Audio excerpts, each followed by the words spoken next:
Hi there, welcome to Choice of Voice UK. We're here for all your voiceover needs. So if you're starting a voiceover business and considering it, working as a voiceover as a part-time hustle to go with your full-time job and hoping to take it to full-time at some point, we're here to help you. I've been on that journey and let me help you go through it as well.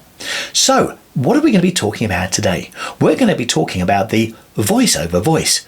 Is it the, hey, big, booming voiceover that you think it should be? Alternatively, should it be your own voice? And that is the absolute marvel of voiceover. And that is why there is so much opportunity for voiceovers across the globe, because you have your voice.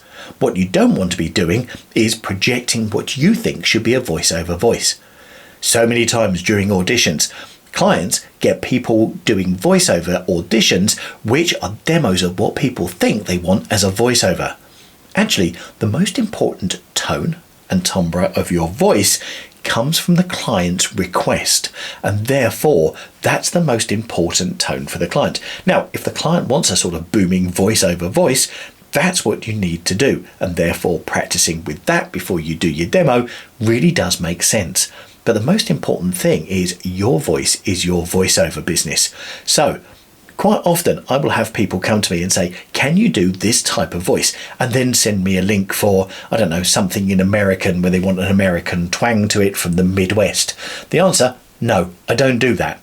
So know what you are good at, know what you can do, but don't do something that you think, do you know what, I think I might be able to do it. Do things that you're confident in.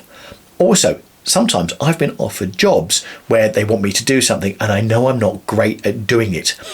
Character voices is a point in case. That's something for cartoons. That's something that is not for me. There are some fantastic people out there, and you just need to watch some of the Disney cartoons on the Disney Channel and things like that, and you'll know there are some amazing voices out there, and some voices that can not just do one character, but they can do 5, 6, 7 different characters, all with a different tone. You wouldn't actually know it was the same voiceover artist working on them. So stick with what you know, or practice what you think you're going to be really, really good at. It is worth giving things a go during a demo, definitely. But actually, do you know what? If you start doing it and actually you're not getting that vibe, that's going to come across in your voiceover demo or sample. So whatever you do, stick to what you're good at. That's your voice. Hopefully that helps you.